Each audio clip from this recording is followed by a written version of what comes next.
This is my behind the cab box, and I think it's worth kind of going through it.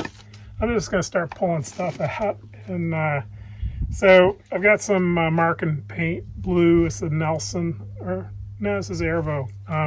But on this job here, I had to mark out leaf areas and leaf trees, and then I had to high cut wildlife snags, and I had 70 of those to cut. So I actually had to write those down to keep track of them. So I'd flag them and mark them with the paint, and quite a project actually, doing the forester's job for them. But so then I've got a couple clean rags, and then some rags that I'm using.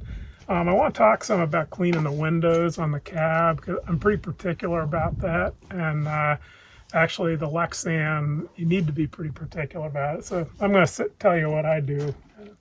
So then digging in some more, got a can of brake clean, and then I've got a fluke. This is kind of a low-end fluke meter that it's kind of a trouble light. It's actually more than that, just like any fluke, but it's pretty handy to have, generally, and certainly with the buncher, I haven't been stranded in the brush, but, if you have something come up, it's kind of nice to just be able to throw a meter on it, and see. I haven't had any electrical issues, knock on wood, yet, but on other machines I certainly have, so I just keep that there. You can't beat fluke, it's worth the money. And I got that one on eBay too, and it's like you can get them; they're practically brand new, but for low dollars. So, and then the buncher came with a really good O-ring kit, and so I keep that there. I've got a few other things in here too, including a pull rope for a recalcitrant hydraulic hose. Those are lifesavers sometimes. I've got a bunch of wire ties and a bunch of rubber or nitrile gloves.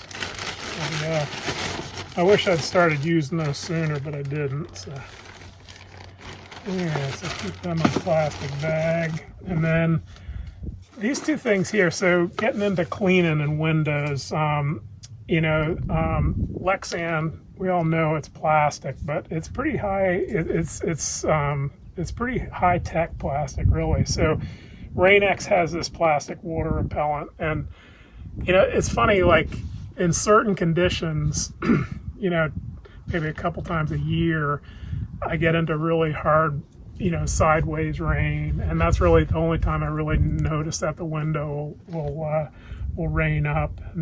And so this plastic Rain-X is actually really slick for that. And at the same time, a squeegee for wiping off the rain is a pretty handy tool too.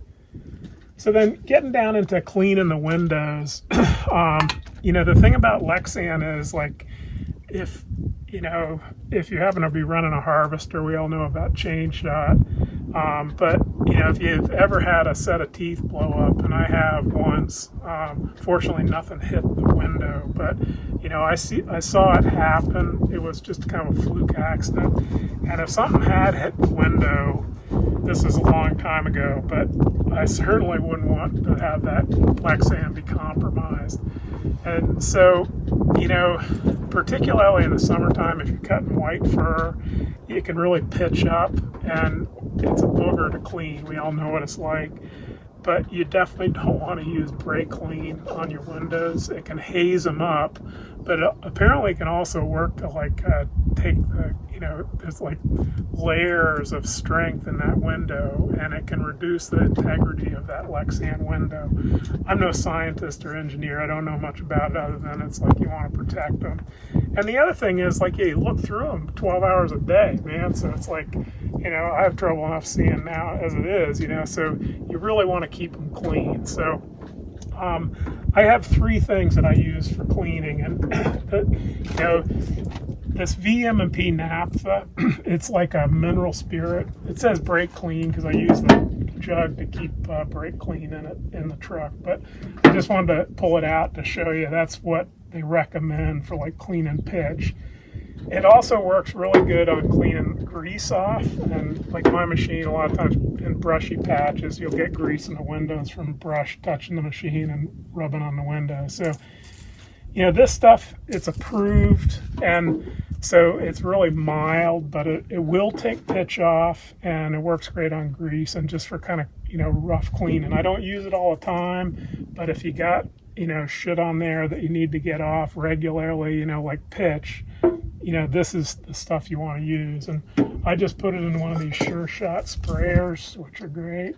And you just fill it up, takes about a quart, hit it with air, and you're good to go, you know. So, but my daily cleaning on the windows, this is a mixture here of Pinesol, you know, that real strong smelling cleaner. And it actually does a really good job on dirt. And again, this is approved for Lexan windows, you know, so I just mix it up every, you know, month or so, you know, mix up a little solution in there. So what I do, I know I'm like OCD, but that's how I am, you know, so it's like I clean it with this Pinesol, you know, I always clean the front window and often the left-hand side, and then I do all the windows fairly regularly, but not every day. But the front window gets cleaned every day because I'm always blowing shit up on it, you know. And so clean it with Pinesol, and then hit it with this Plexus. This is great stuff. I've talked about it before. It's anti-static.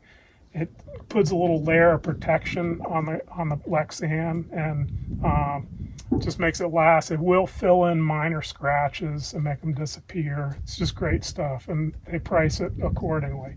It's like $24 a can, but it's worth it. So, and with both these things, using plastic or using a cloth is really important, particularly for the Plexus. You don't want to use a paper towel, and a cloth really works well for this stuff too. It lasts a long time, and yeah. So anyhow, there you go, man. It's that's behind the seat, so it doesn't like roll around and break off and open a can up and spray it all over the inside of the cab for you. So this is the kind of stuff I use like on a daily basis or pretty regularly. And got a little tote there that it all fits in. So yeah, hope you find it interesting. That's what I do.